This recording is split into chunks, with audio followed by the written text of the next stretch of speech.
genuine, honest, like positive perspective. Like they're not going to like conquer the natives and like imprison and all that. Like that, I want to push back on that narrative. Okay. And make it like this, like, again, death by handshake. Like you go into this world, Yeah. wanting to be like it's as a positive thing, but your handshake, right? So all the Central America died because of like smallpox. Like, exactly. Oh, that's like, the contact. It's like the irony is that you are ushering in destruction out of good intentions. You're saying the handshake is like the point of trust. Yeah. Okay, so here's what I had a dream of last night. We're gonna stand up here. So we're talking about the handshake is a moment of trust, right? Right. So we're saying to each other that we trust each other. Yeah. Like I don't have any weapons. But exactly. But here's the thing. This is exactly why. So shake my hand. So our left hands are exposed. Okay. And if you had a dagger, Okay. which is a symbol of like treachery. Yeah. I know if I had a dagger right here. Yeah. Like you are 100%. You're exposed. Your whole right side is effed. Yeah. Because I have your right hand. I have a dagger to my left. Okay. Game over. Okay. That's like battle. I think that's been like. I think that's where the handshake comes from. It's like offering your total exposure. Got it. Okay. That's like the original meaning of a handshake is like, this is look it up. Some guy in Handshake, sure, France, invented the handshake. But do you see what I'm saying? It's like it's. So what's your concept? So where the handshake developed is a sign of respect for exposing a weak side. Sure. And so fast forward, it's like the hand, as you said. I mean, what I've just said is like the background concepts to your idea of passing handshake to like America. Yeah. But you have the dagger.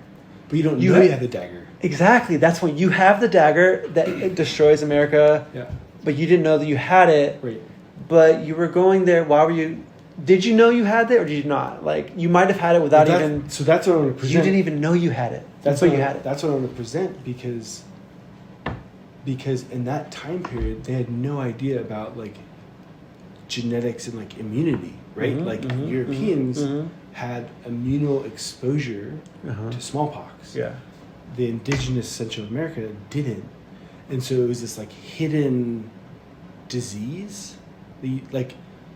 I get it. There was instances of like whatever, people giving like infected blankets and stuff. Yeah. But what I want to present is a narrative of like contact, like the world of exploration, excitement, wonder, like new people, like let's bring civilization together. But then as the story progresses, apocalypse is like happening, and near the end you have this like, I don't know, I'm just thinking of like Cortez in the middle of like whatever, like it's like Rome is burning. It's Goya. It's like, oh my gosh, Goya, what has happened? Fire. Like, everyone's on fire. Like there's this plague of death and like fighting and like what happened, and like again it's a story that leaves potentially no resolve at the end. Look. Okay, no, but okay, so yes. Maybe an extra finger. But quick, because this point, and we're going back to I forgot what we're saying. So here's my the handshake. Okay, so the handshake. Sorry, I didn't mean to interrupt. The point of contact. It's like the hidden dagger that you didn't know you had. Oh yeah, here's what I was going to say. It's really compelling because, like you destroy this culture without even knowing you're doing it. It's kind of, and it's very applicable to even like gentrification, and like just what happens in culture. Like it's not even well-intentioned actions. Well, I'll say there's a severe effect in culture today, but the earlier effect was taking over cultures, like destroying like the native people's culture. Sure. So there's that aspect of it, but today there's similar like kind of subversive sort of terrible things, but I think it's kind of like social media and stuff like that. or just the digital thing that's just kind of separating people from playing catch outside on the yard. It's like whatever. Yeah, it's like a well-intentioned technology to connect people, which ironically has, in no point in history and past, has separated people more. Yeah. Like social media is supposed to connect you, but it's created the most isolation ever. This is because it goes back with my idea of the human nature is just to move further away from nature. Yeah. So of course we're gonna just disassociate ourselves from ourselves and our people. And we're gonna make it a mental concept or just like texting, whatever, a mental display. And yeah, sorry. It doesn't matter what the technology or tool is. It's the fact that we've always created a tool. Yeah, we can predict what's going to happen because of moving from the past. Yeah, exactly. That's what the fun of sci-fi is. Or like 25 years ago, the technology revolution is like, my computer or cell phone has more computing power. It's going to allow me to get my job done quicker, so then I can like recreate. But what it actually did is now I can multitask, and so now people, instead of like doing task A and finishing, they're doing tasks A, B, C, D, and they're working 18-hour weeks, or they're 18-hour days. Their phone never turns off. Like there's always a new email. Like it cascades where actually it doesn't resolve the solution it's trying to present. It's very influential. It creates a cascading and exponential effect of busyness. Yeah. So fast forward 20 years till now, like social media, and we're going to connect. It's already super influential. Oh my gosh. But what it doesn't do is it doesn't connect us. It actually isolates us. So every tool is like further and further removing you. And here, so you mentioned people coming back to nature, and like we're farmers. Like we live in the soil. No, I'm saying what people do is to move away from nature. So farming was a form of that. You could say, as sure. You're farming, not wild foraging. I'm not saying. I mean, yeah, exactly. It's the mildest step. Sure. It's the mildest step of away from nature. Sure. So I'll counter that. Yes. So what I'll say from my observation is because what our farm business does is people from the city come out for the weekend. Oh, this is different. Yes. They put their flannel on, they put their boots on. Yeah. But no, this is sorry. Yeah. What I'm getting at is there's a very healing, grounding place where the farm or agriculture has in my opinion, is and has become a sanctuary. No, I agree. That resets your because it's resonance. Because it's sort of done its job in a way. Because what I'm saying is like, I'm talking about the original time where people started farming as a means of survival. Sure. That's only, it's like, this is kind of the sci-fi thing. But then coming up to today, it's very different because it's changed, and now it does represent and connect to our previous or like more grounded nature. Yeah. Which is it's the whole reason people go for a walk in the woods. Like, there's something about you. Okay, so here's the thing. So people. Okay, so here's what I'm gonna say. Humanity is at once wanting to connect with nature more, but also moving away from it. Well, agriculture represents an inflection point of like a barbaric nature. Yeah, it was survival. Survival instinct. Yes, exactly. There's this moment in time where there's, and harmony is the wrong word because farming is really hard. Like it's not, it's become romanticized. But when you exit that room, if you will, in human history and go into urbanization, and the further you detach, like the minute the bus entered Mexico City, like I was tired. Like the chaos of urban, it's because I live in nature and farming. Yeah, exactly, yeah. And to me, it is 100% crystal clear why people are like so stressed, addicted to things. They need their, coffee or drugs, whatever, cigarettes, whatever. Yeah. It's like you've put yourself in a fishbowl that causes so much overstimulation, and so people like go on a retreat or like go to the beach or go for a hike in the woods to like find resolve. Yeah. And what I'm just saying is that like that agrarian sanctuary, if you will, is like the medium point where it's not the barbaric wild of like the tundra of Alaska, Yeah. but it's also not the wild of New York City.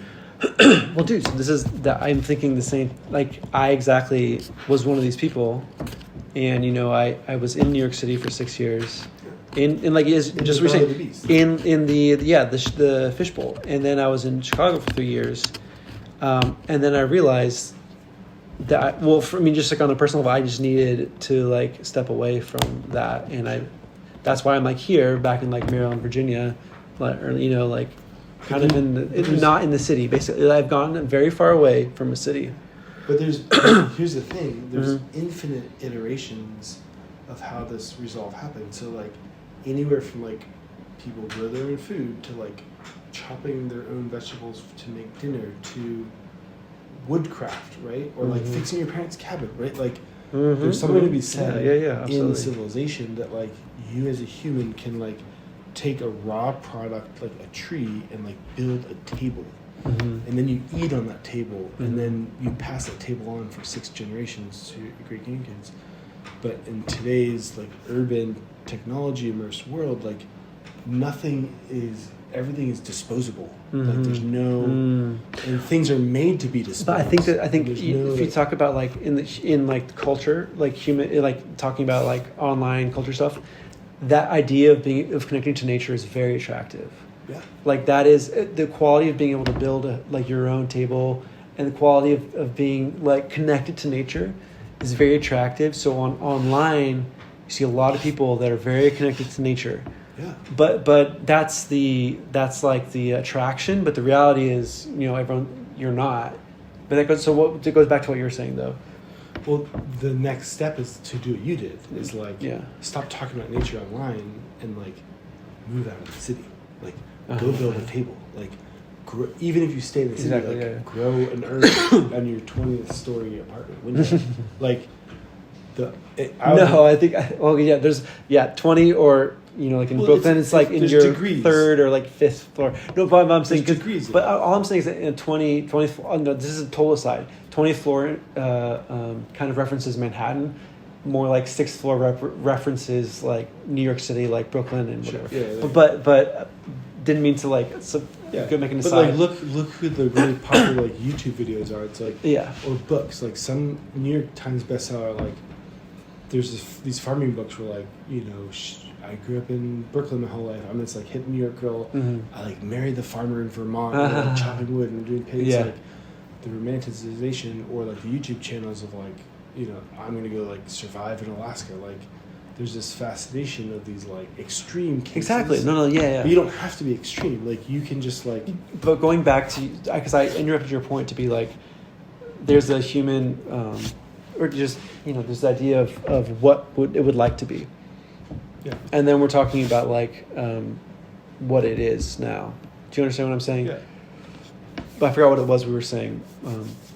Well, I mean, I would posit, and I mean, you know my faith background, that in my opinion, my observation is that people from like the core, like their core DNA, if you will, has like a resonance with like creation, like nature, like whether like the creation story is like from a time sequence or whatever, that's not the point. The point being that like I feel like humanity was grounded in nature, and as we've progressed as a civilization and removed ourselves from that, there's more and more discord.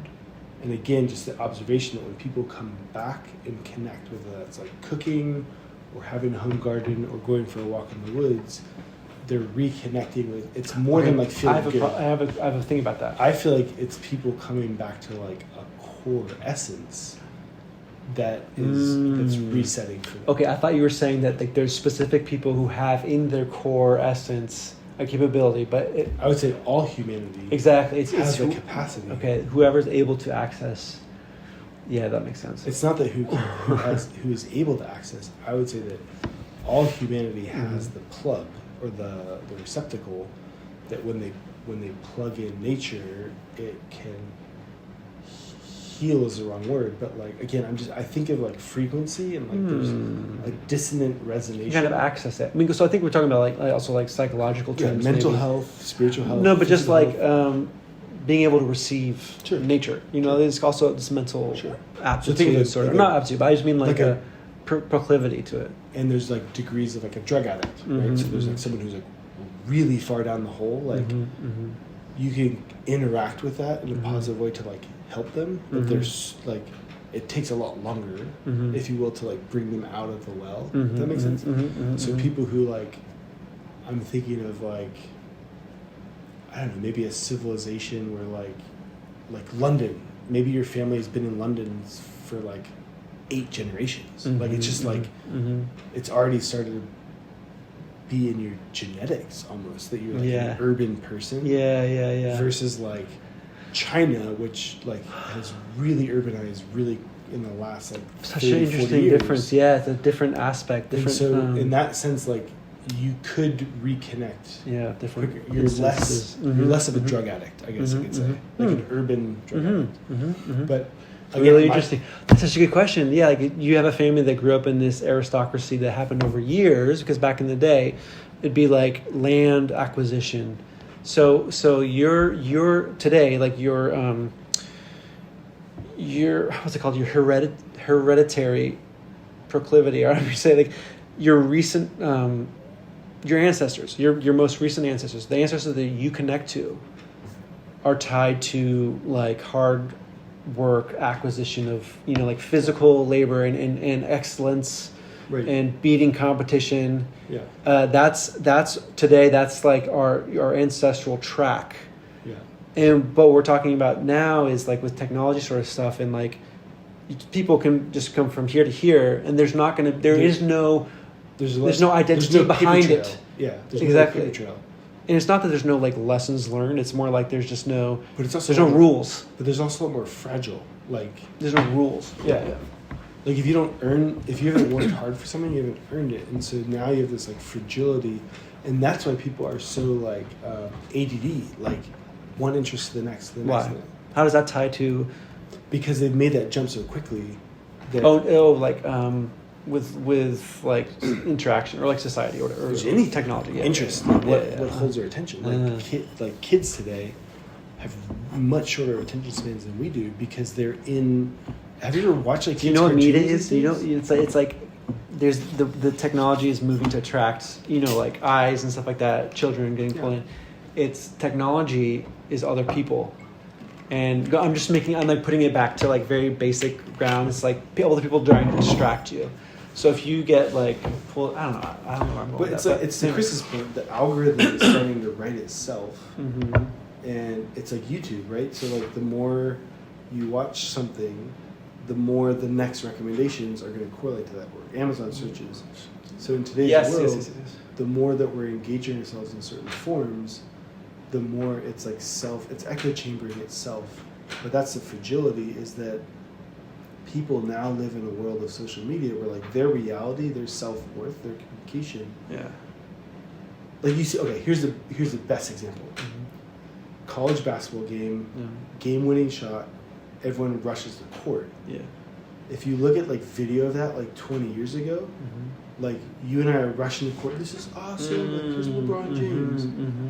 If you watch videos now, or a concert, even better example.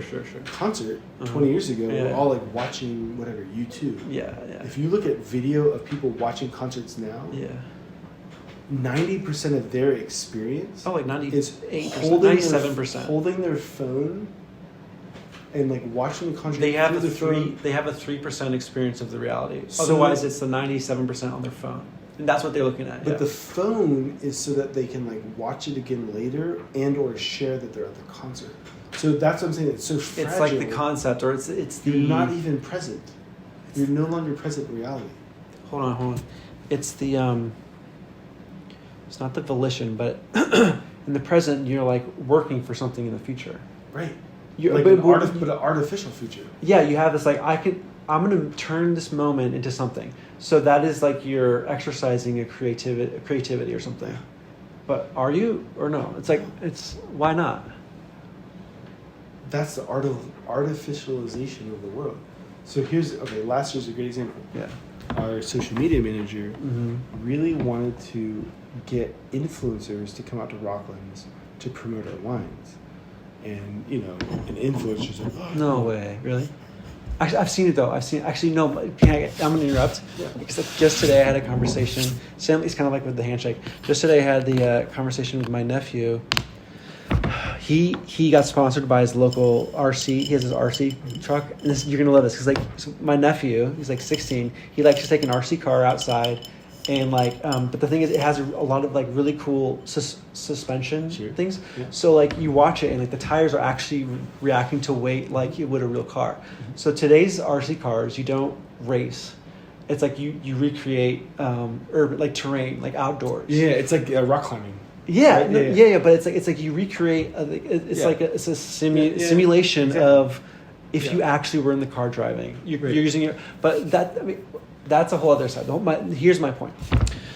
He got sponsored by like a local shop that he bought his car from. It's an RC car shop. So his model truck that he drives is now sponsored because he started a social media account, which is hilarious, for the truck. Right. So I'm sorry, I feel like I interrupted, but it's like... But it's these artificial iterations of like, what is the experience? Yeah. And so for me, like, my pushback was like, influencer culture, the Instagram culture. Yeah, so influencer coming to here. You were talking about that. Yes, it's like maybe it started this way that they actually liked wine and they actually knew what they're talking about. Yeah. But now it's the dog and pony show of, do they really care about us, and like, do we really care about our product? Because you're like leveraging this false sense of reality of, like, what we did tonight was authentic. Uh-huh. Like, that was an authentic experience. It was awkward. Dialogue. Good. It was authentic, and it was and also it was awkward. What was awkward? Because I feel like because it was authentic, like we're all sitting there and like nothing's gonna like. I'm saying this in a really good way. Yeah, it wasn't awkward at all. I felt it was a little bit. Because it's all about... Because no, I'm not... Okay, I'm not criticizing tonight at all. Okay. I'm saying in a good way, but it was real. Yeah. But what was awkward? Only that I didn't know... There's like three of us that didn't know each other, and then the three of us knew everyone else, but not each other. And so it wasn't like... my whole point is, there wasn't actually like... something was awkward. It was the social situation. Wait, hear me out. Yeah. The social situation was awkward. And that's good. Like, it was like to actually have a social situation like that. Figure it out. Exactly. But that's not happening if you don't have the physical interaction. Yeah, exactly. That's what I'm saying. And the irony that you like, it would turn into a joke about, we were talking about sci-fi like 4 times, like yes. But that made it funny. And that brought resolve to the awkwardness. Yeah, because also it's like a passion of mine, so I was bringing in a passion, and there was common interest. There was common interest, even though it was like silly. Like sci-fi is a fun common interest. It was real, and but it was connected, even though it might seem like you three are like totally disconnected. Like there is connection, and the connection is like yes. No, Greg, I'm saying everything about tonight was really fun because we I met 2 new people I'd never met before, and I saw 3 people after a long time. But you don't get that in this like social media world. There's no exactly yeah. But my point is that with a lot of customers who come to Rocklands, like their whole experience of being there is through the lens of like, I need to take pictures of myself to post that I'm at Rocklands and like, look who's following. That's right.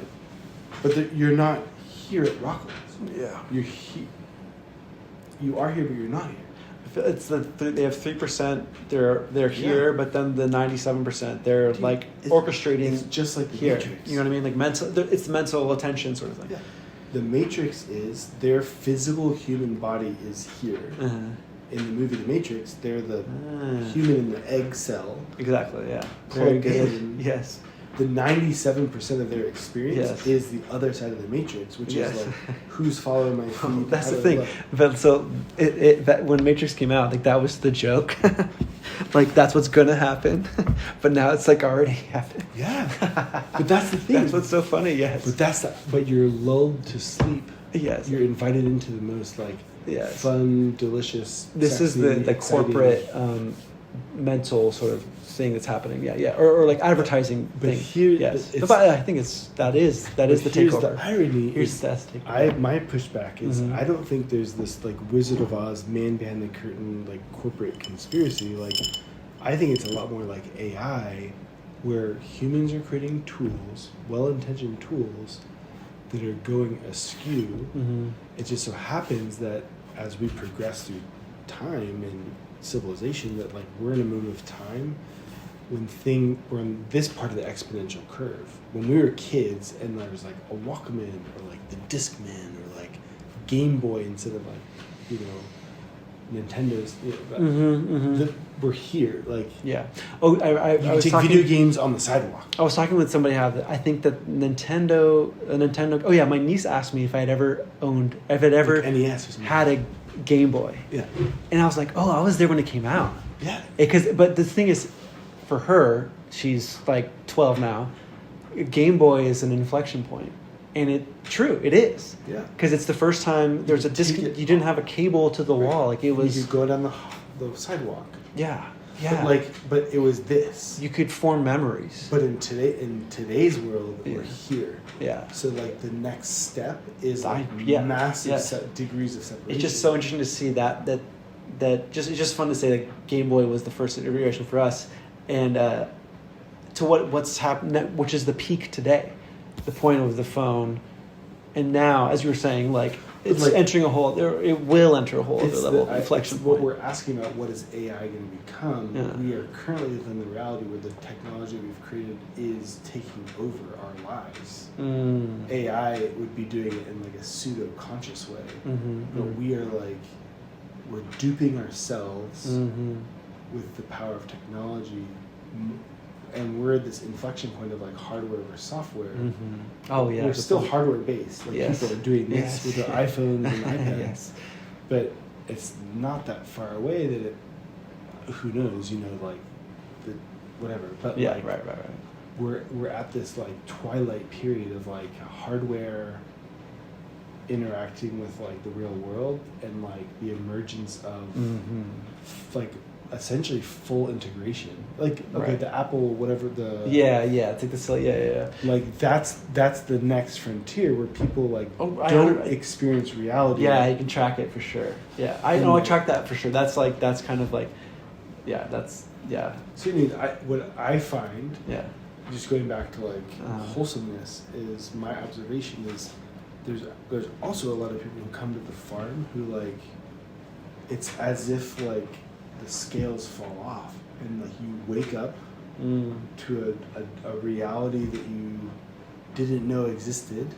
That's like the best And you're feeling ever. finding like this Yeah. incredible sense of like resolve, That's yeah. and you're like, I never knew this like could happen. Uh-huh. And so for me, like, not that I take it for granted, but like I live that every day. Like I live in nature, so like it is a really that's why I go back to the concept of like sanctuary of like agriculture is like a sanctuary because it's a much more than like feeding somebody or like drinking a product. Like I see there's like actually like there's a mental, emotional, spiritual, and physical thing To rest, that happens to people you know. that like Yeah. settles. And But I think it is like rest. Like it's a not something as basic as pulling out of survival mode, but just like these senses are engaged. Everything it's a positive net, or it's a positive whole experience. Like I feel like there's sometimes it's hard to get a positive whole experience, like of all the senses, like sun, like you know, Right, togetherness. warmth, smell, all these sort of things. Like you get it when you go to the beach or like Yeah. the sunrise on the mountaintop. Like you can't get these things. You can. that's why people go hiking in the woods, or Yeah, like go to the mountains, or like go to the ocean. They're like there's just these like inflection points or something like that. So like that's my personal. Wait, hold on. There's not. Sorry, I was like barrier points. What's it called? Thresholds. Yeah, They're cross these thresholds. thresholds. Yes. And but you're crossing the threshold, in my opinion, in reverse. You're going back to Exactly. origins. Yeah. It's a reminder. It's like a Or so that's what I would say is like we are genetically not necessarily DNA, but like we were created to be in the garden, and Yes. that's Yes. a healthy resonance. But at the same time, our nature is to go further away. It's both. It's both, man. It's like we want to be there, but we go this way. That's the irony of the human story. Exactly. Yeah. But it's not that we were made to live in the wilderness, the going back to just like what is nature and what is like civilization or like architecture, and I think that we are created to create things. So I'm thinking about like I don't know enough about your theory on like the house and all that, but I still have it doesn't something about mean it. that we should like live out in the open prairie lands and stuff. Like we are building elements of civilization in this like present reality. I'm just saying that the way that every time we've created our own thing, it's like gone off the rails, and now you're like downtown Beijing or something. But like, there would be a resonance, and you said architecture, but like I don't know, these like living buildings. Okay, Greg. So what's fun is just I sort of intro because yes, that was the build. Of like it's kind of theory world building thing. I built in my world building. I built this building that represented life, different aspects of life on each floor. Since then, that was like a base point. But since then, I'm now painting. So there's steps away. First, it's like architecture, and then the next step for me, which is a barrier. Like first, I was just going to do the interior. The next step is like going exterior is the landscape. So painting the landscape is the next step towards, I don't know what you'd say. Well, let's see. Evolution of the concept. Yes, exactly. Exploration. So we start with the interior, the architecture. We move to the landscape, and then now, like I'm surprised. Like I didn't think I ever would. It's been probably like 7 years or 8 years. Like I'm introducing the figure again, human figure. I was gonna say, see? I've noticed that in your art. Yeah, but that's so. Yeah, exactly. Yeah, I don't know. I looked at your website. I don't know the sequence, but like I'm seeing figures. It's coming back. Yes. It's coming back. And is that because like? So I'm now doing all this writing. So here's why, because I'm doing all this writing now, and I'm not. It's not about the human figure. It's not like it's not about the physical. Like there's the shape of the person I can touch. Sure. Painting figures is not about the people I can touch, or the community sort of thing. Even I think. It's the concept that I'm writing and using my brain and communicating with my thoughts. So it was like a poem. What is a poem? It's my brain putting into words for your brain. There's no other transference. It's just words. So that's where I'm at now, or that's what I'm like thinking about now. And so how that comes out in painting is like connecting with people. Because it's like a metaphor. Connecting with, anyways. Yeah. Greg. Yeah. I haven't talked like so good. Yeah. Dude, like I don't have conversations like this very often. Yeah. Do you? No.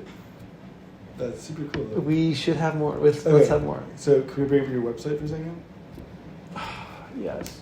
Yes, absolutely. So